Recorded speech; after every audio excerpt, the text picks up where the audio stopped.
കർത്താവായ യേശുക്രിസ്തുവിന്റെ ധന്യനാമത്തിൽ എല്ലാവർക്കും സ്നേഹവന്ദനം.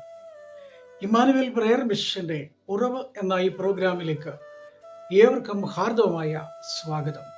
കർത്താവിൽ പ്രിയരെ, എല്ലാവരും സുഖമായിരിക്കുന്നു എന്ന് കരുതുകയാണ്. എല്ലാവരെയും ഓർത്തുകൊണ്ട് ഞങ്ങൾ പ്രാർത്ഥിക്കുന്നു. നൽകുന്ന എല്ലാ നല്ല കൂട്ടായ്മകൾക്കും പ്രോത്സാഹനങ്ങൾക്കും നന്ദി പറയുകയാണ്. ഓരോ പ്രിയപ്പെട്ടവരും ഓരോ എപ്പിസോഡുകൾ വീഡിയോ കണ്ട് ഷെയർ ചെയ്യുന്നതിൽ വളരെയധികമായ സന്തോഷം, നന്ദി രേഖപ്പെടുത്തുന്നു. നല്ല കമന്റുകളും നല്ല അഭിപ്രായങ്ങളും ഒക്കെ പ്രതീക്ഷിക്കുകയാണ്. പ്രാർത്ഥനാ വിഷയങ്ങൾ ഞങ്ങളെ സ്നേഹപൂർവ്വം ഓർപ്പിക്കുന്നു. ഞങ്ങൾ അതിനെ നിങ്ങൾക്ക് വേണ്ടി പ്രാർത്ഥിക്കുകയും ചെയ്യുന്നു. കഴിഞ്ഞ ദിവസം നമ്മൾ ചിന്തിച്ചതായിരിക്കുന്ന വിഷയങ്ങൾ വാടിയ മുഖമുള്ള ഹന്നയെ കുറിച്ചാണ്. അവളുടെ മുഖം പിന്നെ വാടിയില്ല.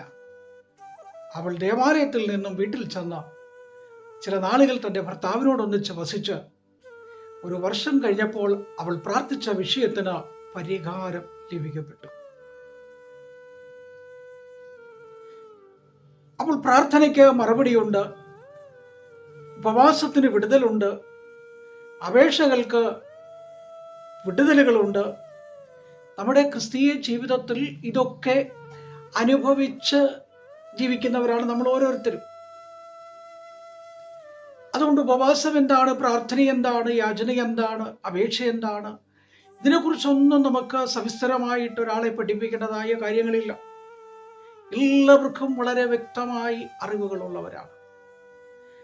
കഴിഞ്ഞ ദിവസം പറഞ്ഞതുപോലെ 2-3 മുഖങ്ങളെ കുറിച്ചാണ് പറയാൻ ആഗ്രഹിക്കുന്നത്. അതിന് ആധാരമായിട്ട് ഒരു വേദഭാഗം ശ്രദ്ധയിൽപ്പെടുത്താൻ ആഗ്രഹിക്കുകയാണ്. കഴിഞ്ഞ ആഴ്ചയിൽ ഹന്നയുടെ മുഖം പിന്നെ വാടിയില്ല എന്ന് നമ്മൾ വായിക്കുന്നു. അതിനോടനുബന്ധിച്ച് നെഹമ്യാവിന്റെ പുസ്തകം 2-ാം അധ്യായം 2-ാമത്തെ വാക്യം അവിടെ ഇങ്ങനെ വായിക്കുന്നു: രാജാവ് എന്നോട്, നിന്റെ മുഖം വാടിയിരിക്കുന്നത് എന്ത്? നിനക്ക് ദീനമൊന്നും ഇല്ലല്ലോ എന്ന് പറഞ്ഞു. ദൈവനാമത്തിന് മഹത്വം ഉണ്ടാകട്ടെ.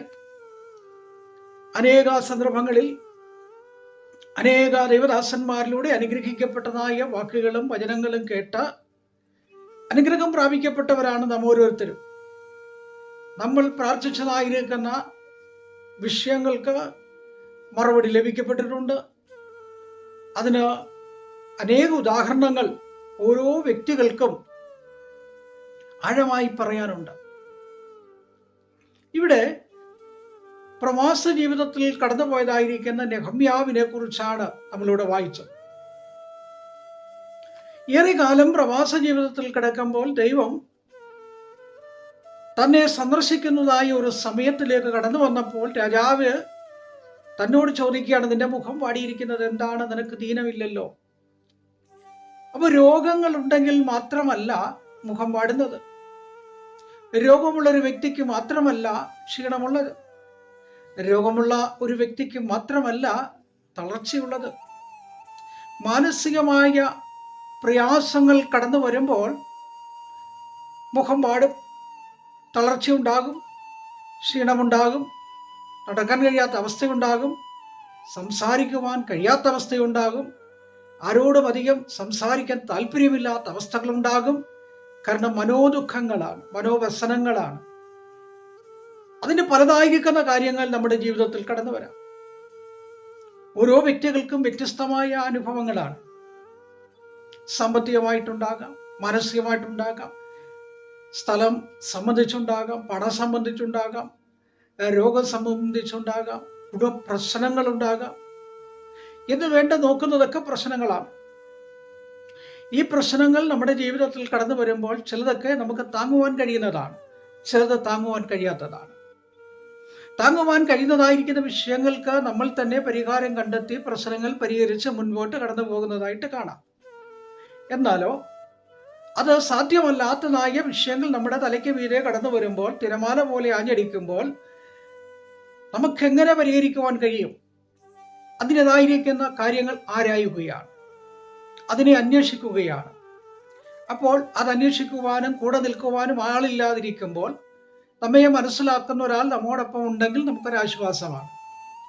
അത് പ്രാർത്ഥിക്കുകയും കേൾക്കുകയും പ്രാർത്ഥിക്കുകയും ഒപ്പം നിൽക്കുകയും ചെയ്യുന്ന ആളുകൾ നമുക്കൊപ്പം ഉണ്ടെങ്കിൽ അതൊരു വലിയ അനുഗ്രഹം തന്നെയാണ്. കാരണം നമുക്ക് നമ്മുടെ ആവശ്യങ്ങളെ പറയുകയും നമുക്ക് വേണ്ടി പ്രാർത്ഥിക്കുകയും നമ്മളെ പ്രാർത്ഥനയിൽ ഉറപ്പിക്കുകയും വിശ്വാസത്തിൽ വളർത്തുകയും തളരാതിരിപ്പാൻ വേണ്ടതായിരിക്കുന്ന നിർദ്ദേശങ്ങൾ അത് ആത്മീയമായും ആധ്യാത്മികമായ ചിന്തകളിലൂടെ ബുദ്ധിപരമായും വിവേകപരമായും ജ്ഞാനപരമായും ഇടപെടുകയും നമ്മൾ ആഗ്രഹിക്കുന്ന തുറമുഖത്തെത്തുവാൻ കഴിയാതെ വണ്ണം അടിച്ചുകൊണ്ടിരിക്കുന്ന ഓളങ്ങളെ അതിജീവിച്ച് കടന്നു പോകാൻ നമുക്ക് വേണ്ടതായിരിക്കുന്ന ആത്മീയ നിർദ്ദേശം നൽകുന്നവർ കൂടെ ഉണ്ടെങ്കിൽ അതൊരനുഗ്രഹം തന്നെയാണ്. കാരണം നമ്മുടെ ആത്മബലമാണ്, ആത്മശക്തിയാണ്. കാരണം നമ്മുടെ കൂടെ നിന്നവരെല്ലാം നമ്മളെ ഒറ്റപ്പെടുത്തി, കൂടെ നിൽക്കുന്നവരൊക്കെ നമ്മെ തള്ളിക്കളയുന്നു, നമ്മളെ വേദനിപ്പിക്കുന്നു, നമ്മളെ ആരുമല്ലാത്ത വിധത്തിലാക്കിക്കൊണ്ടിരിക്കുന്ന ഒരവസ്ഥയാണ്.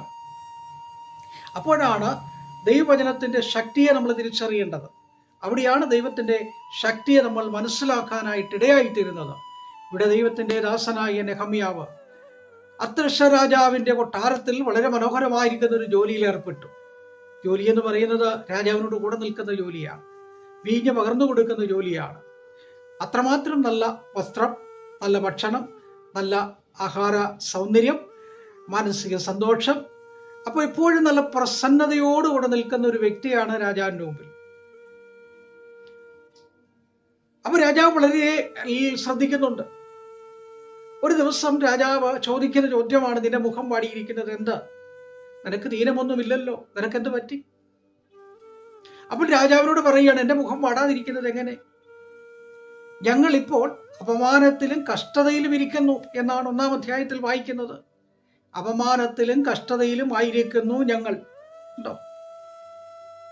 അപ്പോൾ ഞങ്ങളുടെ മുഖം വാടാതിരിക്കുന്നത് എങ്ങനെയാണ്?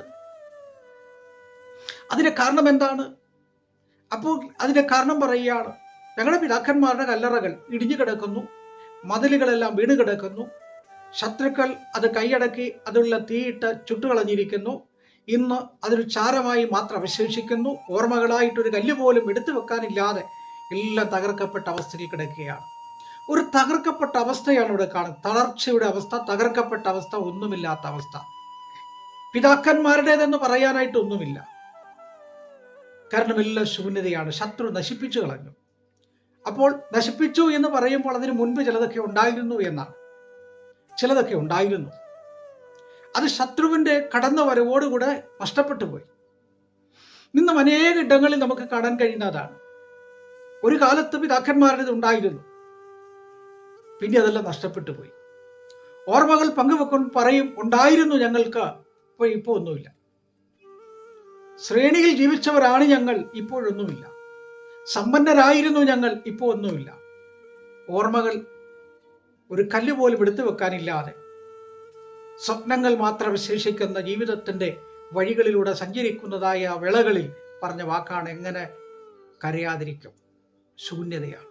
ഇതറിഞ്ഞപ്പോൾ മുതൽ ഞാൻ ഉപവസിക്കുന്നു, ഞാൻ പ്രാർത്ഥിക്കുന്നു, ഞാൻ കരയുന്നു. 1-ാം അധ്യായത്തിന്റെ 3 മുതലുള്ള വാക്യശകലങ്ങൾ വായിക്കുമ്പോൾ നെഹമ്യാവ് ചില ദിവസം ഉപവസിച്ചു. ഉപവാസത്തോടുകൂടെ ജോലിക്ക് പോയി. പക്ഷെ ഉപവാസം ആരും അറിഞ്ഞില്ല. ദൈവമായിട്ടുള്ള ഒരു സമ്പർക്കം, ദൈവമായിട്ടൊരു ബന്ധം പുലർത്തി. കാരണം എനിക്കത് തിരിച്ചു പിടിക്കണം, എനിക്കത് തിരികെ വേണം. ആ ഒരു ആത്മവിശ്വാസത്തോടു കൂടിയുള്ള പ്രാർത്ഥന, ഉപവാസം. ചില ദിവസങ്ങൾ പ്രാർത്ഥിച്ചു. കൂടെ ആരും പ്രാർത്ഥിക്കാനില്ല, ഒറ്റയ്ക്ക് പ്രാർത്ഥിച്ചു. ആ പ്രാർത്ഥനയുടെ ലക്ഷ്യവും അതുതന്നെയായിരുന്നു, എനിക്കത് വേണം, തിരികെ വേണം.